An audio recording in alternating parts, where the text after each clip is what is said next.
সিম্বার পাটা প্রচন্ড ফুলেছে, যেটা দেখে আমরা প্রচন্ড ভয় পেয়ে গেছিলাম। ভেবেই পাচ্ছিলাম না কি করব, প্রচন্ড কান্নাও করছিল। সকালবেলা ওঠাতে একটুখানি হাসছিল যদিও, কিন্তু মানে প্রত্যেকবারের থেকে এইবারে প্রচন্ড কান্না করছিল, প্রচন্ড ব্যথা করছিল।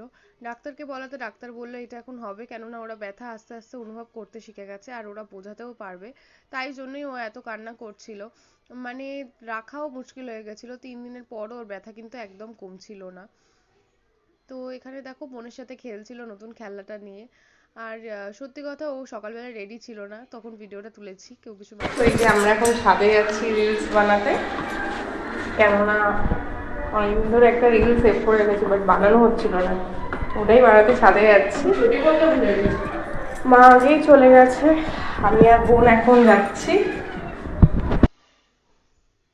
তো এখানে দেখো আমি একটু ছাদে চলে যাচ্ছিলাম, মা গেছিল ওকে নিয়ে, আগেই ছাদে চলে গেছিল। আসলে কি বলতো, ওখানে